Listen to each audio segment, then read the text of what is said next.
Douglas Ewart, welcome to the wonderful world of innova. Thank you. I've got a series of questions for you here, and the first one is, do you have a pet? I don't currently have a pet, but I used to have a parrot, and it was a really interesting parrot because I used to work at a veterinarian, and it was a beautiful job actually. And the parrot was brought in because they wanted the parrot to be put to sleep, and I said, no, don't put it to sleep. Must have had the parrot for 3 or 4 years after that, and it used to fly around and pitch on my shoulder, particularly when I would play. And I like Guinness stout, so we call the bird Guinness. Did that inform some of the ways that you have musical dialogues with other living entities? Always, you know, but I grew up in a place where there were a lot of birds, and so bird sounds were always interesting to me. And in fact, I had some interesting kind of revelations as a young man growing up in Jamaica, because we used to hunt. And I remember after a few times of hunting birds, I stopped because they would be beautiful, and of course we would eat the birds that we shot, but it was a really different kind of feeling after you saw a bird flying around, and then you go and a few seconds later it's dead, and there's nothing you could do to bring it back. You know, it was part of the culture of growing up, and part of it about being accurate enough to shoot with a slingshot and shoot a bird from good distances away. So it had its,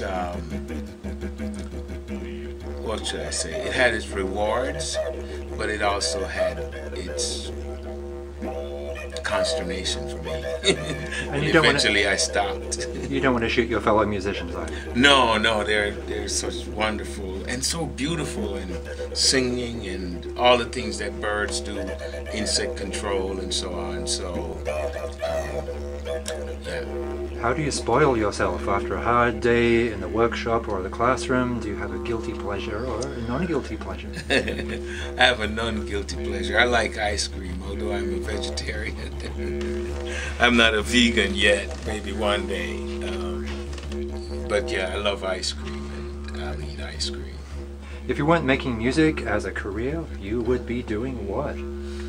I often wonder about that. I have an interest in botany, and I had a biology teacher that had I had him earlier in my life, I probably would have wound up being a botanist.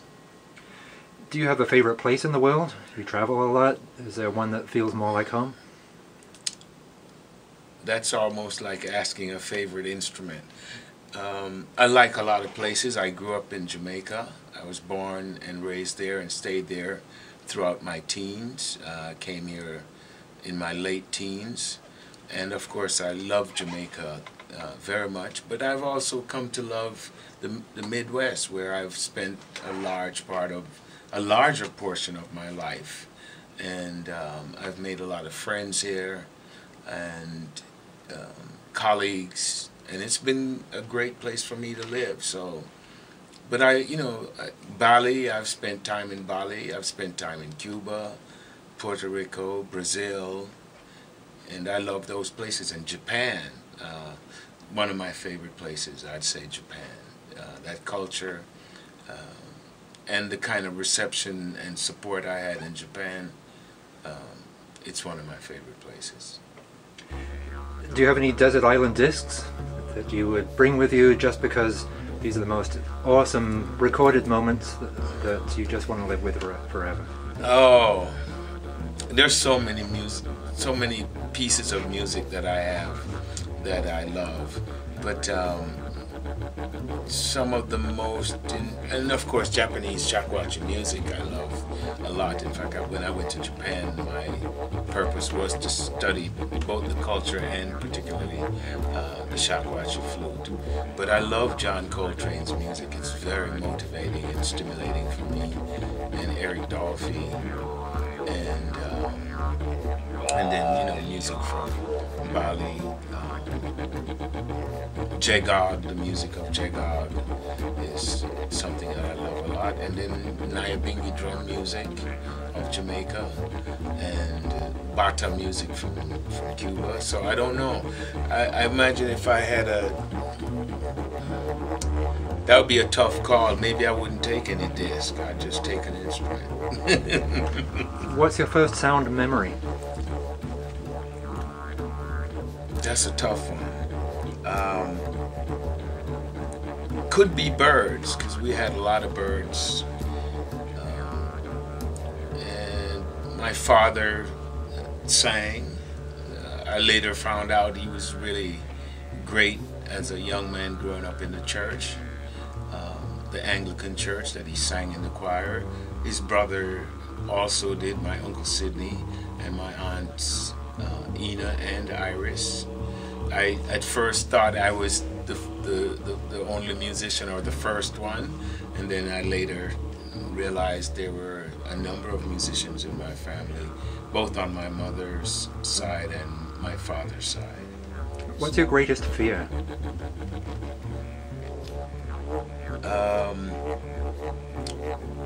Not making a good contribution to the advancement of humanity, I suppose. I mean, you know, you always feel that you're doing great things, but our actions are so infinitesimal when you think about the needs of the planet, and when you see the devastation that humans cause on a daily basis. That's something that I think about a lot, is, am I really making a contribution?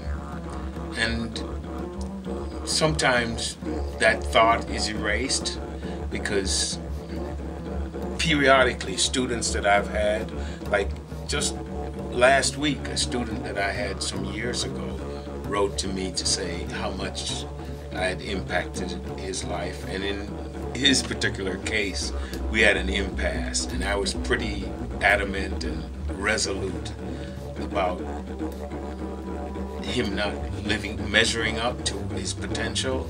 And he said that he was glad that I did that, because it really motivated him, and I was telling him the truth. And of course, these things are difficult for anyone to take when it's occurring, but there are times when I feel like, yeah, you know, I'm making an impact, but I think it's wise not to get comfortable there. Tell me about a mind-blowing work of art that you experienced that just changed your life. Things were never the same again. Hey, you know, the funny thing about that, Philip, is that I think sometimes things you don't like can have the greatest impact. I remember going to a gallery and there was a pile of sand there, and my first reaction was kind of a chuckle, and you know, it's like, oh, please get out of here, you know. But my dislike for it made me think a lot. And so I thought, wow, this thing has had an impact on me beyond some of the things that I love so much. I love the crafting of things. I love the work of things. And I imagine this person thought about this a lot. And of course, sand has a lot of meaning to me, because I grew up very close to the waterfront, about maybe 5 blocks from the waterfront. I was born in the home, my grandmother's house, which was on Sheffield Road in Kingston, and you know, we could hear the waves from there. It was that close. And so sand was an integral part of going out playing. You'd get it in your clothes, you'd get it in your cuffs, So though it triggered memories that I didn't imagine it would have. But my first reaction to it was, somebody paid money to bring this almost several hundred pounds of sand, and it was just this piles in the middle of the museum. It may have been the Museum of Contemporary Art in Chicago. And I was first incensed by it, and then later it had an interesting impact on me. That, yeah, you know, maybe the person had done a lot of thought about this, and certainly it triggered a lot of thoughts in me. Later, I started to make these connections about sand and sand in construction, because one of my extended family members ran a trucking business where he hauled sand. So I also rode on that truck. We used to go to Sandy Gully to obtain this sand, and they purchased it by the yard. And sea sand is a lot different from sand that's found further inland, because it often has salt in it. So all these things started to come back to me, that sea sand, it can be a two-edged sword in terms of construction, because it still has salt in it and mixing with concrete and so on. So that piece really impacted me. So my point is, art, you don't have to like the thing for it to be instructive, or for it to be visionary, or for it to be a great piece of art. Because I think the whole idea of art is to not only soothe and make us feel great, but to extend our concept of things, or conception of things. You've given a lot of inspirational performances, but is there one that really stood out as being the epitome of everything that you could achieve, and where the context was just blissful? You know, it's ironic that you're asking me this, because I hadn't anticipated doing an interview at all. It was just coincidental. I'm wearing a Crepuscule shirt, and Crepuscule is a piece that involves almost any art form that's available when the piece is done. And that's impacted me a great deal, because it involves people of every walk of life. It involves workshops over a number of weeks, sometimes months, sometimes even years, and it involves people in a massive improvisation. And of course, sometimes people think of improvisations as just a spontaneous thing, but improvisation often calls for a lot of thinking and a lot of planning, and people practice a lot to improvise. One of our great improvisations is crossing the street, and we all do an improvisation when we cross the street. Even with lights, we're improvising, because we decide whether to cross, we dare cars to come closer to us, we run because we know of our vulnerability in crossing the street. So improvisation is endemic to our everyday lives. As musicians and as artists, I think we're more acutely aware of improvisation, but everybody improvises, whether they recognize it or realize it or not, and it's something that requires knowledge, practice, and embrace. Tell us just a few words about Songs of Sunlife, your innova CD, because that's mostly just you, right? It's not a community-based performance. I think there may be some piece on there that there were some other people involved in, with roar flutes, and of course other people are involved in. I'm mostly the player. It's an overdubbed piece. It involves the didgeridoo primarily.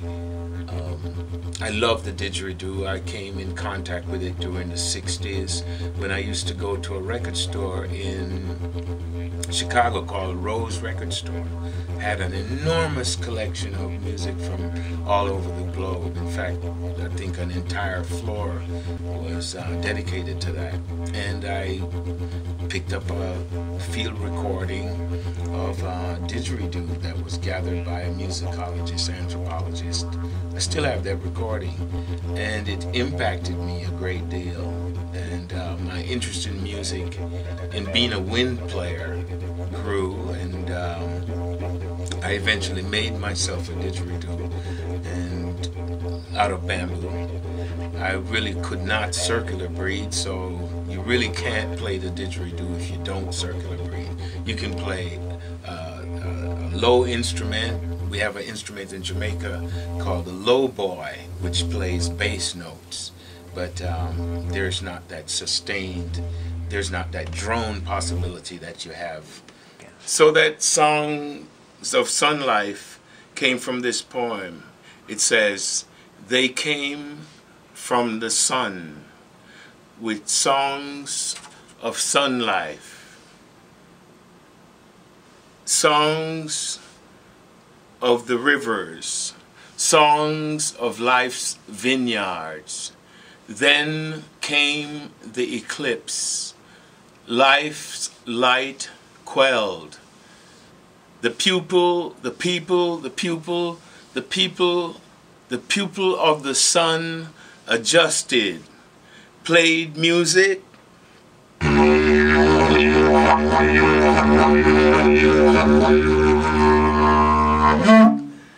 and the moon was driven back. Life's light quelled, the pupil of the sun adjusted, played music, and the moon was driven back. Life flourished with a fiery focus on future. Life flourished with a fiery focus on future.